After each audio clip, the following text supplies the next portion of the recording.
They got him. Arkansas State Police have arrested the suspect in the Devil's Den double homicide. His name, James Andrew McGann. He is 28 years old. And this is what he looks like on a graphic that somehow kind of resembles a 1970s baseball card with a kind of shitty guy with a bad batting average. But that's James Andrew McGann. I'll trade you that for, I don't know. I never paid attention to baseball.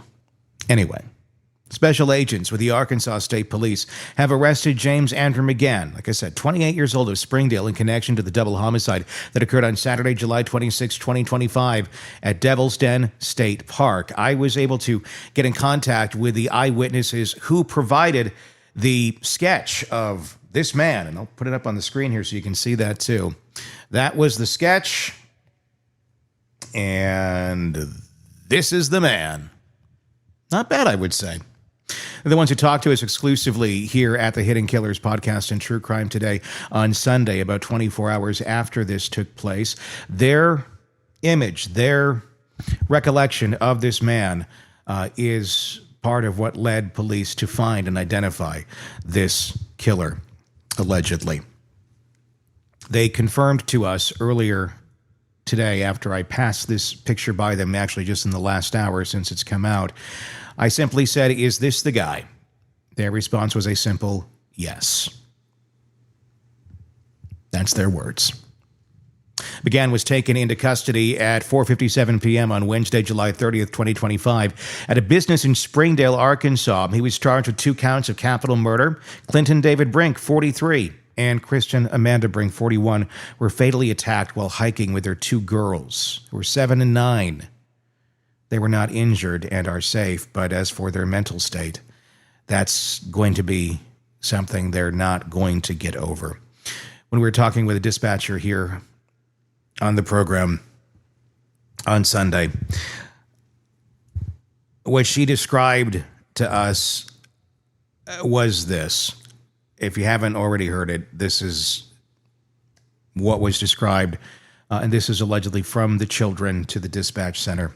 These are details that have not, I don't know if they've been completely reported, other than here.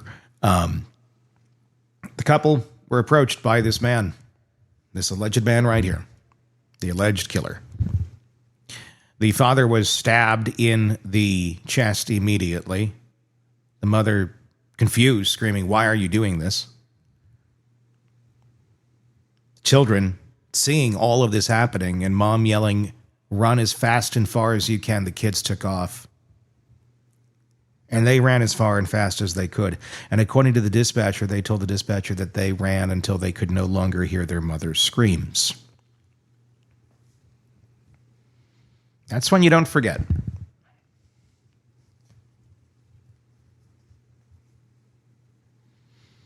That's what, if this man is the man, this monster has now forever implanted into those little children's minds. And for what? We do not yet know much about this person. Now that all begins, we will start digging. We will start finding out. We'll start asking the whys. What's the motive? What made you do this? As if at some point we're going to get an answer that goes, "Oh, well, that makes total sense that you went and stabbed mom and dad on a nice hiking trip. Oh, I get it. Thanks for clarifying that. You want to go to Denny's?" He wants to go play baseball in 1978.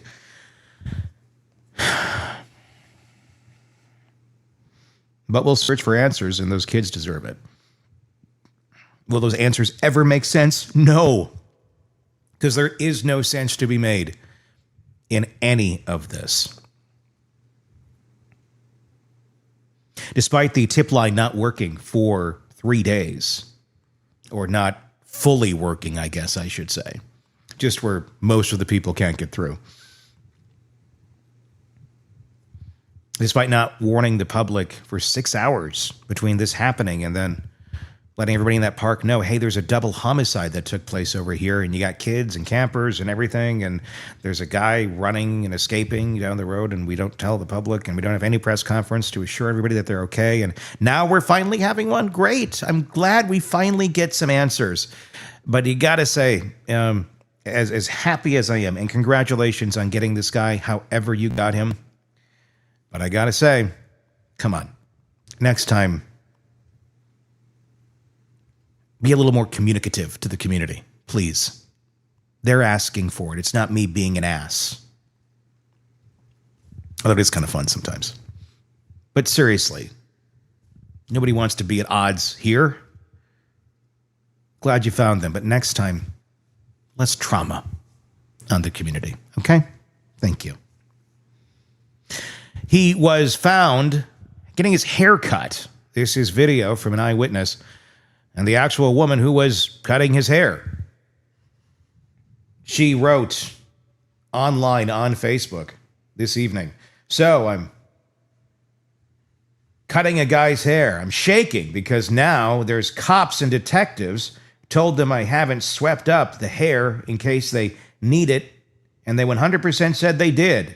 Y'all, I'm shaking, mostly because it's starting to look like it could be the man they're looking for. But not sure yet.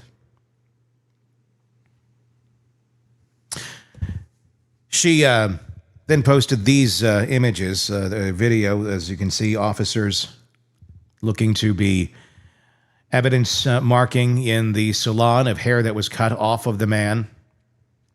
And also the vehicle, the black four-door sedan, being towed away.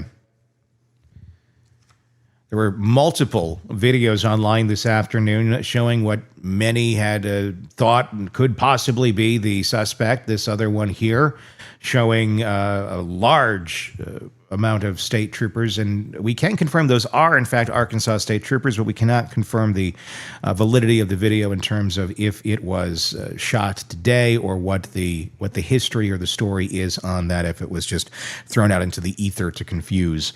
But lots of information out there today. Or if it is another stop, maybe there was another suspect that was being looked at, who unfortunately now needs new tires. That's the latest. Continue to keep you up to date right here. Tell us your thoughts. Tell us what you find out about this man. I know everybody's going to start digging. If you find anything interesting, please do let us know. You can communicate with us through our website, truecrimetodaypod.com. Click Contact Us, or directly through social media. Just shoot me a direct message. I'm checking them very readily right now, but do forgive me if it takes a little bit to get back to you because there's a lot of information coming in. But yeah, anything you can find, anything interesting that we can find here to get a better understanding of who this individual is. Let's make this a group project, shall we? The winner gets a pizza party at the end of the week. I'm sorry, you got to have a little bit of humor, a little bit of lightness in such an absolute horrible situation. And if you've been watching for any time, you know we do a lot of that. So thank you guys for watching.